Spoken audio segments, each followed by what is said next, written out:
फिल्मों में आपने गब्बर सिंह को देखा ही होगा, लेकिन असल जिंदगी का गब्बर सिंह उससे भी ज़्यादा खतरनाक था।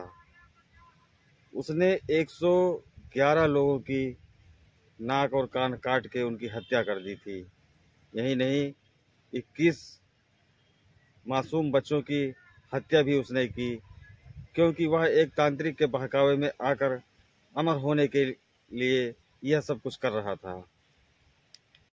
उत्तर प्रदेश, मध्य प्रदेश और राजस्थान के वो गांव जो बीहड़ के इलाकों से सटे हुए थे, उन गांव में एक नाम का खौफ उन समय में हमेशा बना रहता था, और उसका नाम था डाकू गब्बर सिंह। डाकू गब्बर सिंह पर एक फिल्म भी बना, जिसमें डाकू गब्बर सिंह के दहशत को बखूबी दिखाया गया। और इस फिल्म में गब्बर सिंह का किरदार निभाने वाले अमजद खान ने डाकू गब्बर सिंह के किरदार को अमर कर दिया। हिंदी सिनेमा जगत की सबसे सुपरहिट फिल्मों में शोले फिल्म थी, जिसमें गब्बर सिंह के रोल को बहुत ही सराहा गया, और उसी गब्बर सिंह के आधार पर इस फिल्म को बनाया गया था। लेकिन चंबल और उसके आसपास के गांवों के रहने वाले लोग अपने माता पिता से सुनी कहानियों को बताते हैं कि आज भी लोग जब डाकू गब्बर सिंह का नाम सुनते थे तो वो डर के मारे थरथराने लगते थे, कांपने लगते थे। साल 1926 में मध्य प्रदेश के भिंड जिले में इसका जन्म होता है। इसके माता पिता ने इसका नाम प्रीतम सिंह रखा, लेकिन शुरू से ही यह इतना मोटा तगड़ा था कि घर वाले और इसके आसपास के लोग इसे गबरा गबरा कहकर बुलाते थे। और बाद में धीरे धीरे गबरा गबरा से कहने के बाद में लोग इसे गब्बर सिंह के नाम से जानने लगते हैं। तब यह कोई नहीं जानता था कि गबरा कहा जाने वाला यह बालक आगे चलकर इतना कुख्यात डाकू बन जाएगा और लोग इसे गब्बर सिंह के नाम से जानने लगेंगे, जिसका खौफ सदियों तक रहेगा और उसका नाम हमेशा के लिए अमर हो जाएगा। गबरा कहा जाने वाला यह बालक, इसके माता पिता बहुत ही गरीब थे और अपनी खेती बाड़ी से अपना जीवन यापन किया करते थे।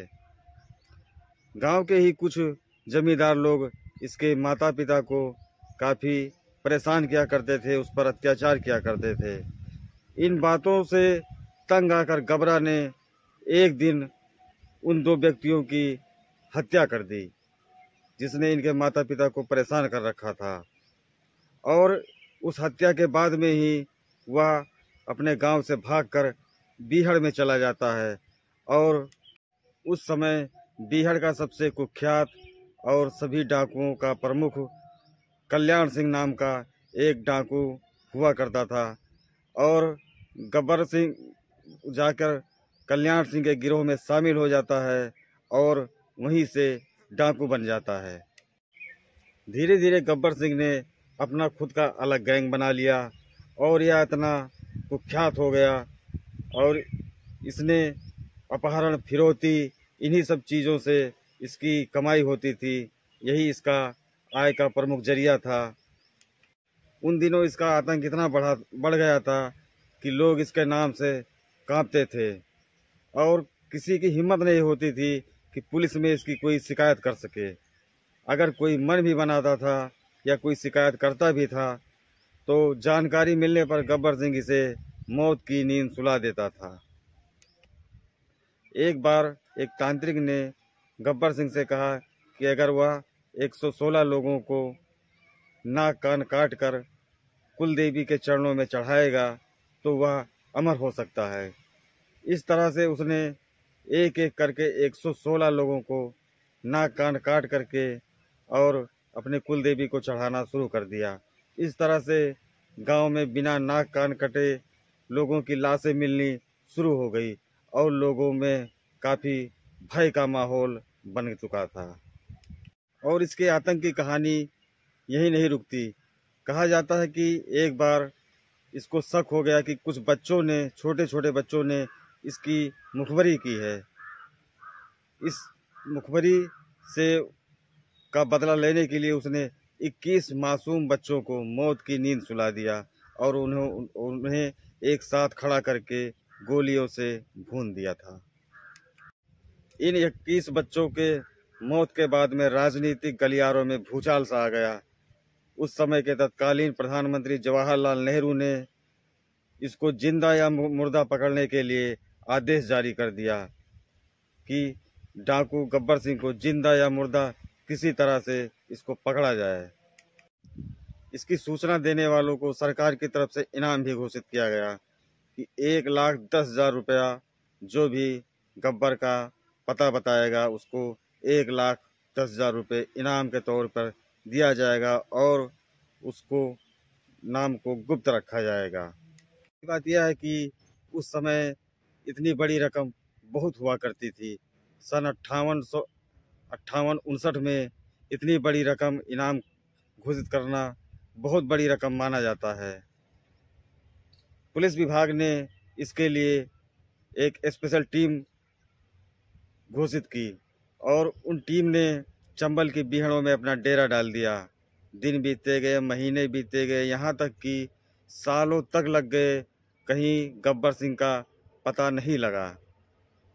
उसके बाद में और यदि किसी से कुछ पूछा भी जाता गब्बर सिंह के बारे में तो कोई भी कुछ बताने को तैयार नहीं था, क्योंकि उसका आतंक बहुत ही बढ़ा हुआ था।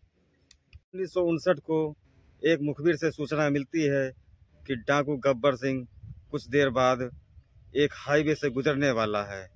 पुलिस ने चारों तरफ से हाईवे को घेर लिया और अपनी घेराबंदी वहीं पे लगा दी और डाकू गब्बर सिंह जैसे ही उस हाईवे पे अपने साथियों के साथ में गुजरा, पुलिस ने उसके पूरे टीम के ऊपर अंधाधुंध फायरिंग शुरू कर दी।